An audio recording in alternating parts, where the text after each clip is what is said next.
तो क्या आप भी ये कहते हैं कि मेरे पास 100% अगर आप आते हैं तो आप ठीक हो जाएंगे, या कुछ ऐसे पेशेंट हैं आपके पास जो ठीक हुए हैं? पेशेंट तो बहुत ठीक हो रहता है। मैं तो अपनी दवाओं की गारंटी है मेरी, जो अगर दवा मेरी रेगुलर 3 महीने ली और लाइफस्टाइल चेंज की तो जरूर ठीक होगा। तली हुई चीज़ें खाता है, पेट का ध्यान नहीं रखता है, फास्ट फूड लेता जी। है, जंक फूड, जी। तो फिर वो ठीक कैसे होगा? दवाइयाँ कब तक काम करेगी? और नाड़े जब सूर्य की रेडिएशन के संपर्क में आती है तब ये कर्क्यूमिन केमिकल में मिलता है। काफ़ी औषधियों में भी मिलता है, लेकिन गौमूत्र में सबसे अधिक पाया जाता है। उससे मैंने सारी औषधियाँ दिया।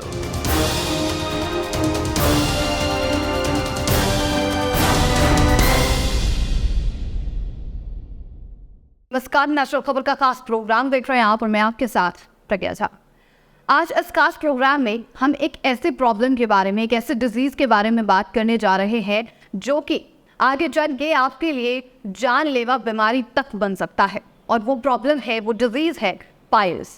पाइल्स के बारे में आपने कई जगह पर ये विज्ञापन देखा होगा कि कुछ ही दिनों में हमारी दवाइयाँ लेकर, हमारी ट्रीटमेंट लेकर आप ठीक हो सकते हैं। कई तरीके के होर्डिंग्स देखे होंगे, कई वॉल्स पर अपने एडवर्टाइजमेंट भी डॉक्टर्स ने किए हुए हैं। लेकिन एक जिम्मेदार मीडिया होने के नाते मैं ये आगाह करना चाहती हूँ आप सभी को कि ऐसे एडवर्टाइजमेंट पर ध्यान ना देते हुए जो आयुर्वेदाचार्य हैं, डॉक्टर्स हैं, जो क्वालिफाइड जो डॉक्टर्स हैं, उनसे जाकर सलाह लें। तो इसी चीज़ पर गौर करते हुए कि जैसे जैसे संख्या बढ़ती जा रही है पाइल्स के मरीजों की, और वो जो मरीज़ हैं वो भी सामने नहीं आना चाहते हैं, इस गंभीर सिचुएशन के बीच में हम आप सभी के सामने इस खास डिजीज़ के बारे में, इस खतरनाक डिजीज़ के बारे में आप सभी के लिए एक ऐसे आयुर्वेदाचार्य को आप सभी के सामने लेकर आए हैं जो कि इस बीमारी का सटीक इलाज कर सकते हैं। और अभी इस चीज़ के लिए हम नेशनल खबर की पूरी टीम हरियाणा के ज़िला महेंद्रगढ़ अटेली मंडी में मौजूद है और मेरे साथ आयुर्वेदाचार्य रमेश जी मौजूद है। सर, बहुत स्वागत है आपका। सबसे पहले धन्यवाद मैम। जैसे मैंने इंट्रो में कहा कि पाइल्स एक बहुत गंभीर बीमारी बन सकती है, और मैंने आपसे जो पहले भी कई इंटरव्यूज़ लिए हैं, आपने बताया कि ये कैंसर का रूप तक ले सकता है। तो एक बार मुझे फिर से जो मेरे नए व्यूअर होंगे उन सभी के लिए ये बता दीजिए कि पाइल्स आखिर है क्या? पाइल्स वैसे तो एक छोटी सी बीमारी है जिसको अगर हम शुरू से ध्यान दें इस पर जी। तो हम बड़े आराम से इससे निजात पा सकते हैं। लेकिन धीरे धीरे ये बड़ी क्रॉनिक बीमारी बन जाती है, बिल्कुल बड़ी जानलेवा साबित होती है पाइल्स। बिल्कुल। ये 2 प्रकार की होती है, एक्सटर्नल और इंटरनल। और होता क्या है, ये मोस्टली पेट खराब होना, कब्ज का होना विशेष कारण है पाइल्स बनने का। ये सिम्टम्स देखने के लिए मिलते हैं। हाँ, अच्छा। जैसे रोगी जो है स्टूल के टाइम जोर लगाता है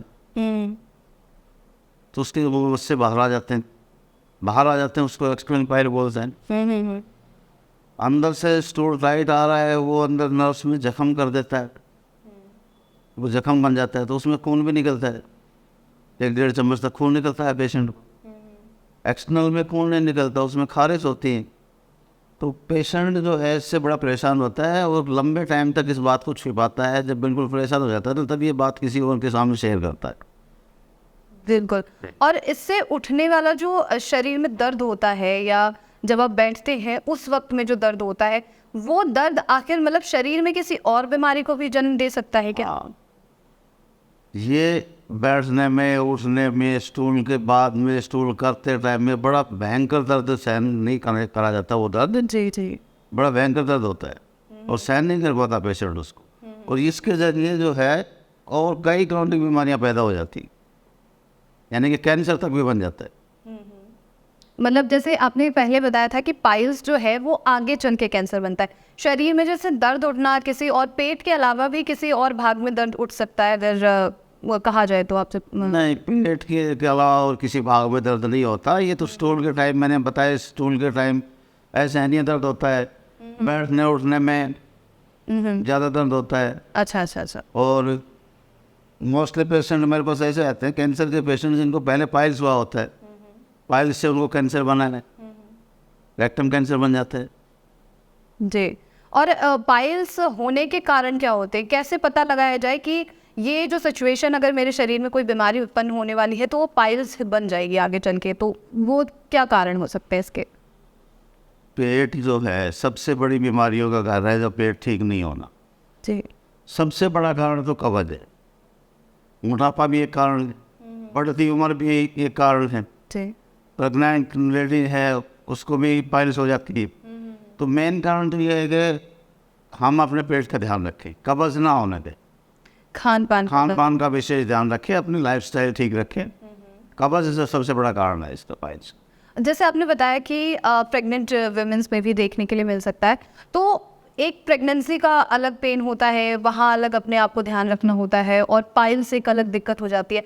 तो उस वक्त में जो महिलाएं प्रेग्नेंट है उन्हें किस तरीके के ध्यान अपने शरीर में रखने की ज़रूरत है? इस दौर में उनको अपने घरेलू नुस्खे आजमाने चाहिए।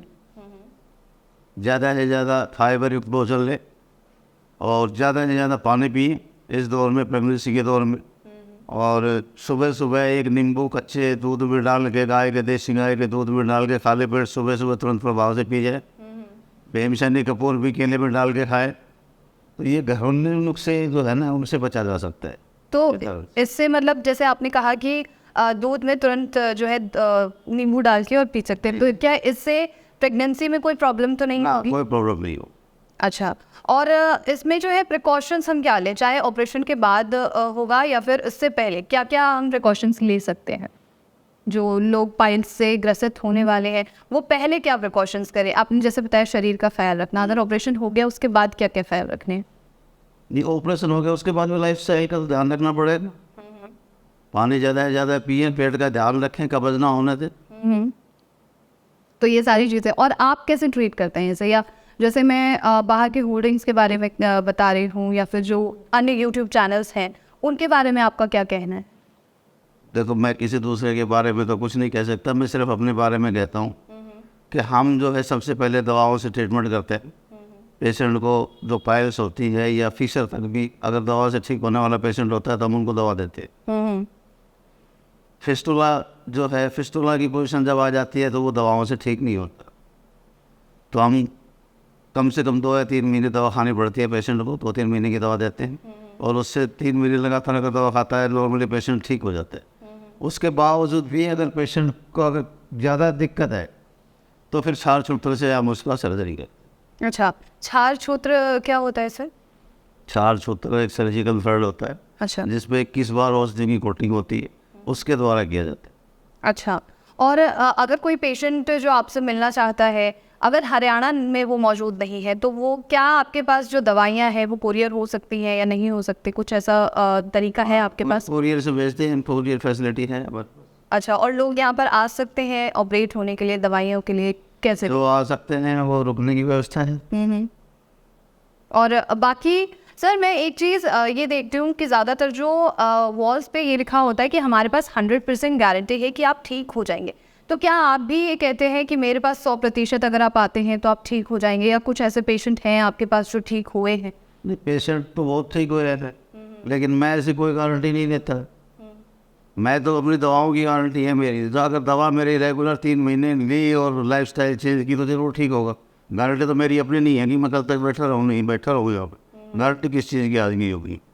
पेशेंट, मैं यहाँ दवाइयाँ ठीक देता हूँ, पेशेंट जाएंगे अपनी लाइफस्टाइल चेंज नहीं करता, प्लान नहीं करता, तली हुई चीज़ें खाता है, पेट का ध्यान नहीं रखता, फास्ट फूड लेता है, जी जंक फूड, जी तो फिर वो ठीक कैसे हो? दवाइयाँ कब तक काम करेगी? बताओ।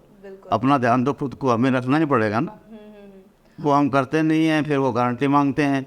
मेरे पास गारंटी का कोई दौर नहीं है, मैं दवा देता हूँ, गारंटी नहीं देता। तो ऐसे कोई पेशेंट अगर आपके पास हो जिनसे आप मिलवा सकते हैं फ़िलहाल के लिए, तो कोई ऐसा आपके पास पेशेंट आया हुआ है? मैम, पेशेंट तो बहुत क्योर हो गए हैं, लेकिन वो अपनी प्राइवेसी छुपाना चाहते हैं, कैमरे के सामने नहीं आना चाहते। बाकी उनके डॉक्यूमेंट्स मैं आपको अवेलेबल करवा। बिल्कुल बिल्कुल। और डॉक्टर साहब, जैसे मैं चारों तरफ जो है दवाइयाँ देख पा रही हूँ, तो क्या ये दवाइयाँ आप खुद ही बनाते हैं या कहीं से परचेस करते हैं? और लोगों को पाइल्स की दवाई आप क्या खुद ही प्रोवाइड करते हैं? हाँ, सारी दवाइयाँ जो यहाँ आप देख रहे हो, सारी दवाइयाँ हमारी अपनी है। अच्छा, अपने हाथ से प्रोडक्शन है हमारी अपनी, खुद बनाता हूँ, बाहर से हम कोई चीज़ परचेज नहीं करते। और आप एक चीज़ अपने जितने भी इंटरव्यूज़ में आपसे लेती हूँ उन सभी इंटरव्यू में कहते हैं कि गौमूत्र का आप इस्तेमाल करते हैं, तो गौमूत्र में ऐसा कौन सा केमिकल पाया जाता है जो कि शरीर को क्योर करता है, उसका इस्तेमाल ही आप क्यों करते हैं? गौमूत्र में करक्यूमिन नाम का एक केमिकल होता है। अच्छा, करक्यूमिन जो देसी गाय होती है उसकी पीठ में जो कुबड़ निकला होता है जी जी सबसे अधिक मात्रा में उसमें पाया जाता है। कुबड़ तो सांड को भी होता है, बैल को भी होता है, लेकिन ये सिर्फ माता में नहीं पाया जाता है। और वो इसलिए पाया जाता है कि सूर्य की इतनी नाड़ी होती है उसके कुबड़ में। अच्छा वो नाड़ी जब सूर्य की रेडिएशन के संपर्क में आती है तब ये करक्यूमिन केमिकल हमें मिलता है। काफ़ी औषधियों में भी मिलता है, लेकिन गौमूत्र में सबसे अधिक पाया जाता है। उससे मेरी सारी औषधियाँ तैयार होती हैं। अच्छा बस ये दवा है, ये 45 दिन में तैयार हो।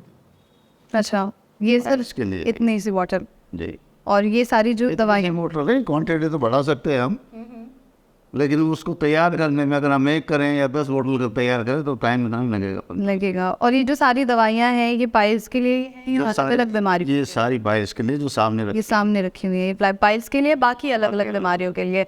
आखिरी सवाल बस मेरा है आपसे कि जो आपके पास पेशेंट आते हैं वो कितने % तक क्योर हो जाते हैं? पेशेंट तो मोस्टली क्योर हो रहे हैं, mostly cure mostly patient cure हो रहे हैं। और क्योर इसलिए हो रहे हैं कि दवाओं पे भरोसा है मुझे, और फिर पेशेंट भी अपने लाइफस्टाइल में ध्यान देता है। पेशेंट भी अपनी लाइफस्टाइल पे, क्योंकि दुखी हो जाता है पेशेंट, इससे बहुत ज़्यादा परेशान हो जाता है पाइल्स से। बिल्कुल और कोई बीमारी होती है तो उसमें लापरवाही कर लेता है, लेकिन इसमें बहुत कम पेशेंट हैं जो लापरवाही करते हैं। लाइफस्टाइल वो चेंज करते हैं, परेशानी ज़्यादा बढ़ जाती है उनको, तो वो ठीक ही हो जाते हैं। चलिए बहुत शुक्रिया सर, पाइल्स जैसी बीमारी के लिए बात करने के लिए बहुत शुक्रिया आपका। धन्यवाद मैम। तो ये थे आयुर्वेदाचार्य रमेश कुमार जी, जिनसे हमने अभी जानकारी ली कि आखिर पाइल्स जो प्रॉब्लम है वो धीरे धीरे कैसे जनरेट हो रही है, और अगर कोई आपको गलत इन्फॉर्मेशन देने की कोशिश कर रहा है तो उससे आप गुमराह ना हो। और यहाँ पर पाइल्स के बारे में जो भी जानकारी थी कि कैसे ट्रीटमेंट होता है, क्या सिम्टम है, हर चीज़ के बारे में आपको जानकारी मिली है।